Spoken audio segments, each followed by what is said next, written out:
What's going on, guys? We are back today with some buff speculation and nerf speculation. I don't know if for those of you that don't keep up with announcements or news of any kind for Q, they did release that Monday, this coming Monday, they are going to be doing buffs and nerfs, or I guess they just said an update. But you know what that means, right? They're probably going to toss in some balance changes. Let's talk through. I want to talk through some speculation picks, some stuff that I think we could probably see touched this go around. And I like to also toss in a few buff ideas or speculative buff plays, just to kind of help balance out. And I've actually been quite right on a lot of this stuff in some of these videos, actually. If you go back and watch some of my speculation videos, Nerf specifically, I think a few of them I've gotten dead right, like exact changes down to the guess and everything, which was pretty crazy, I think. So I like to think I'm pretty decent at guessing or at least speculating the changes. And then some of my buffs, I'm pretty sure they have taken a few of my buff ideas in the past. So I know one specifically was the pirate that they changed. I said the exact same thing. They needed to change the number of pirates because it made it to where you couldn't put it in the deck, and just a whole thing with it. I can't remember specifically, but I definitely recommended the change, and sure enough, we see it in future video or future updates, which I thought was pretty cool. But anyway, we're gonna do it again tonight because that's what we like to do, and give you guys a little something to chew on. And for those of you, again, that didn't know that this was coming, now you know. So I like to start with the nerfs usually. So we know what's been ruining the meta lately. So I think one of the key cards in space technology is Edwin Hubble. So I think we could probably see this card get nerfed down a little bit. I think the 22 until played is quite a lot, especially for an epic. So I would expect this card maybe gets touched. What I would do is take it from 22 until played down to plus 16 until played. I think that's plenty enough, especially for an epic card, and it's still really impactful. So I really want to take space technology down a peg. It's just too strong. So I think that would be a good change for that. Let's see, touching on another really strong archetype right now, and again, it's mainly because how cheap it is, but I want to touch two cards in this basically in this deck. So I don't even know if I have it. Yeah, I don't even have it. So Gray Slender Opossum, really strong for marsupial decks. If you guys know, if you've been playing, marsupials running rampant, primarily because they can get so cheap. So in those low energy weeks, you can get a lot of discount. And then even in the mid to high energy weeks, they can just toss in Testudo and really get even more bang for their buck. So makes marsupials really deadly just because all the energy reduction they have, and they can still pump out the power. So Gray Slender Opossum, I would say instead of the plus 22 until played on that first part of the text, we would change it to 18 until played. I think that's still plenty. And then it also gets 18 additional this turn. So still potential for 36, but I think the 22 is a little bit much in the early game. So I would look to make a change on Slender Opossum. Next up, going to touch again on marsupials. And this time we're going to run over to the energy reduction card, Bandicoot. I think this is one of the key reasons why marsupials is doing so well. This card allows for potential for -2 energy on your marsupial cards wherever they are. So that's really strong because it's almost the entire deck, especially if it's good for a Testudo week where they can just drop Testudo in. So it kind of balances Testudo out there, which makes it really busted. So I would say for this card specifically, we just remove the text there that says, and if you are losing the round, an extra -1 until played. So basically, they would just get the first -1. So the card would read, when drawing your marsupial cards wherever they are, cost -1 until played. And that's it. It doesn't need the potential for another energy reduction. So that's what I would do for Bandicoot. I think that would put marsupials back in line a little better where it needs to be on the energy. Another card I think we need to talk about that's been kind of running amok in the meta is, of course, Atomic Theory. Atomic Theory, man, so good for what it does, right? You only need to drop one science card into a fistful of life on land cards. And it's not just marsupials that can run this, right? We see it in primates. We see it, or no, primates rocks a different card, I believe. But we do see it in mammals as well. You see it in tree decks. There's just so many life on land decks that you can just slot Atomic Theory in and you're golden. Venomous creature decks or bug decks, butterflies. I mean, there's so many good ones, right? Cool cats. Basically any life on land deck, slot this thing in and you're golden is kind of what I would say.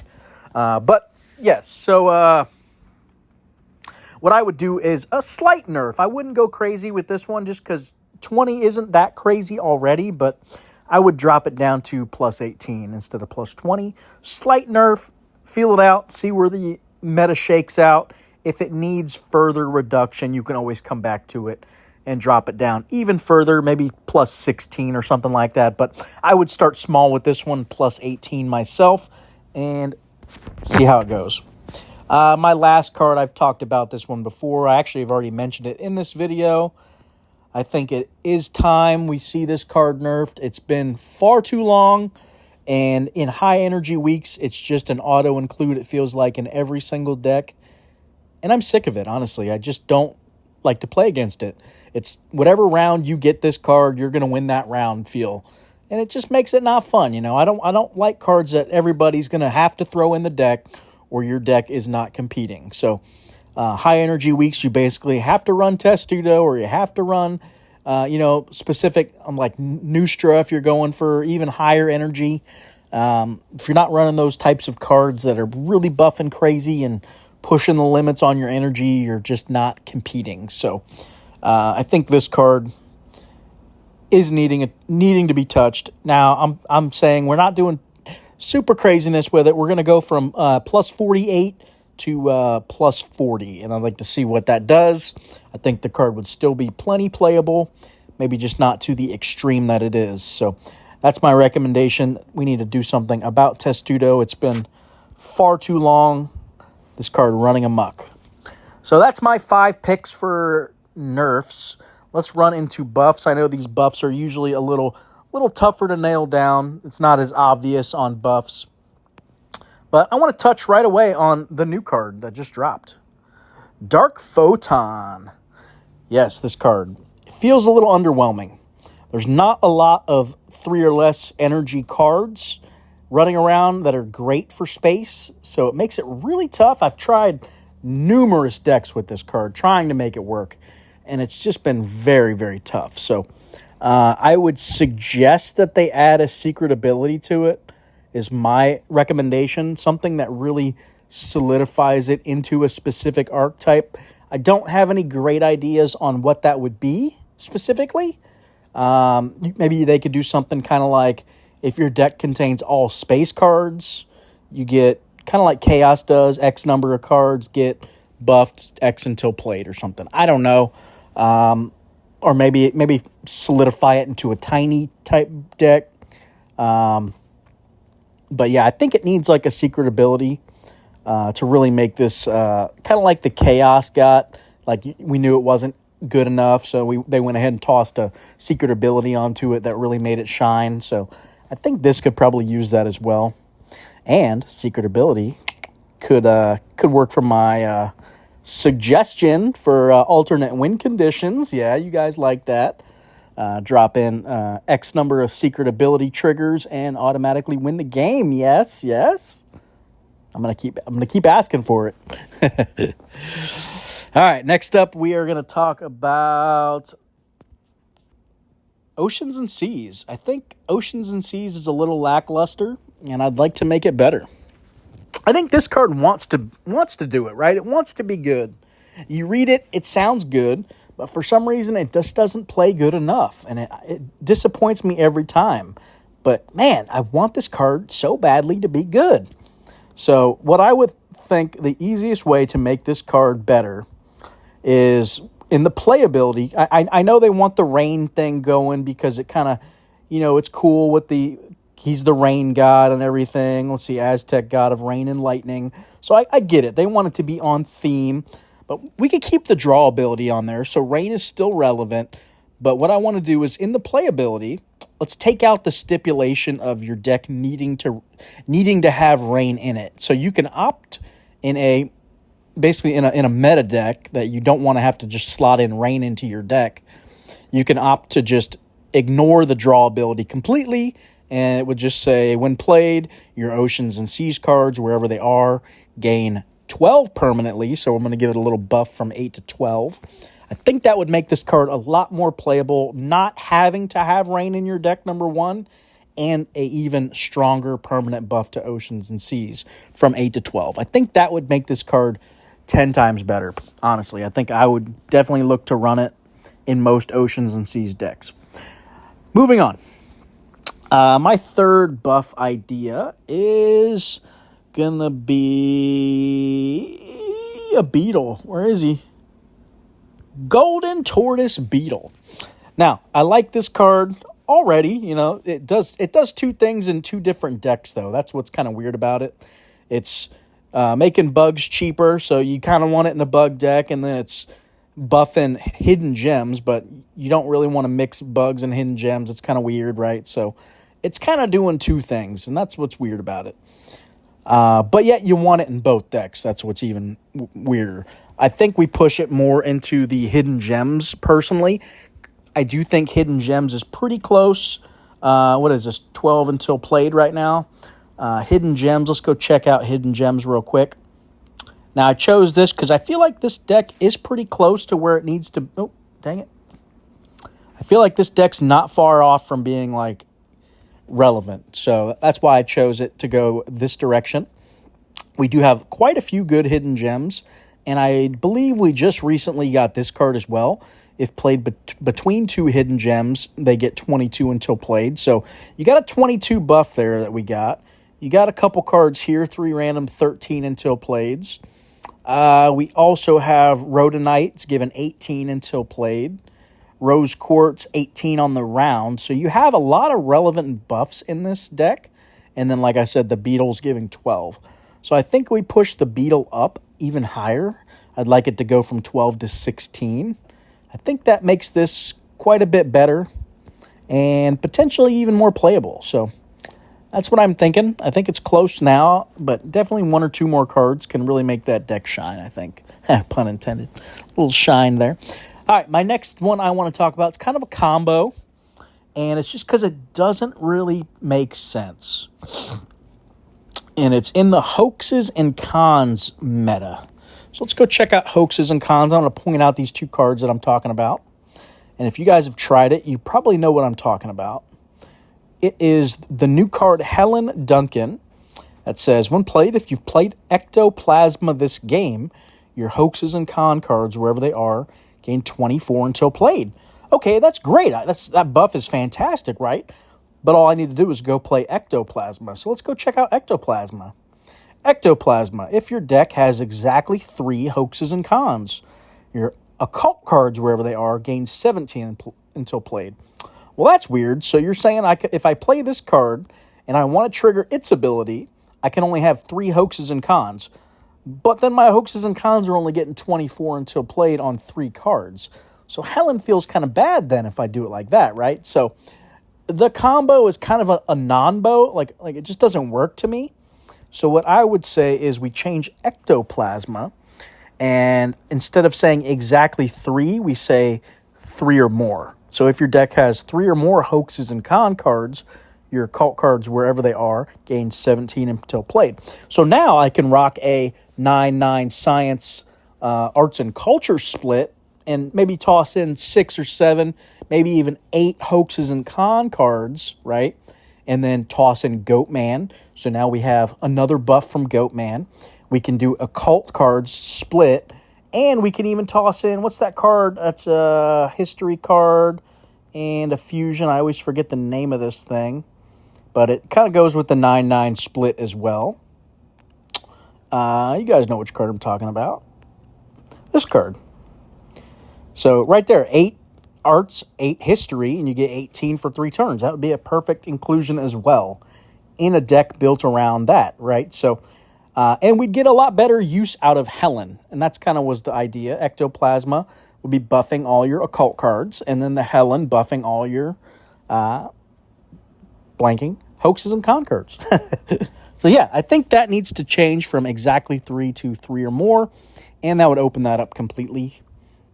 Now, you guys know I have to touch on Scorched Earth.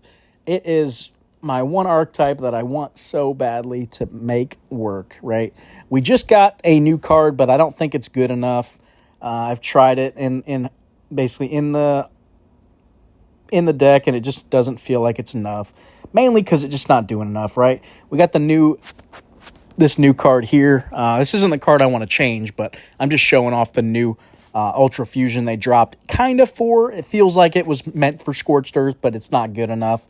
So when drawn, 8 until this is returned to your deck, and then at the start of each round, you're debuffing your opponent's cards, which is nice. That's kind of the idea of Scorched Earth, right? You're debuffing your opponent while you're stacking power per turn, right? So that's what we're trying to do. There's a card that I feel like is perfect for the archetype, but it just needs reworded a little bit. Let's go check it out now. And boop, boop, boop. Where are you? Where are you? He is a festive tradition card. Krampus. Krampus. When returned, your opponent's arts and culture cards, wherever they are, lose 10 until played. And if you're losing the round, your opponent loses 10 power per turn permanently. Seems good, right? Not really, but it could be fantastic. So what I want to do is remove the arts and culture stipulation. So it would say, when returned, your opponent's cards, wherever they are, lose 10 until played. And if you're losing the round, your opponent loses 12 power per turn. So not only are we removing the arts and culture stipulation, we're upping it to 12 power per turn on the opponent losing permanent power.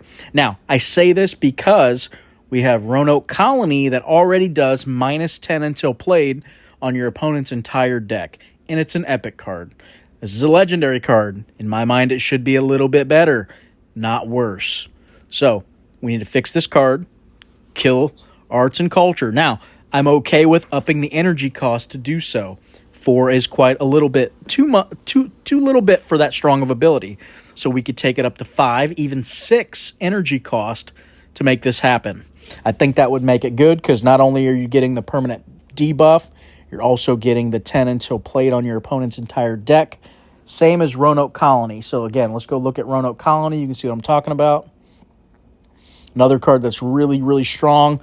So it does that exactly. It gives your opponent minus 10 on their whole deck for 5 energy. So that's basically what I'm suggesting for Krampus.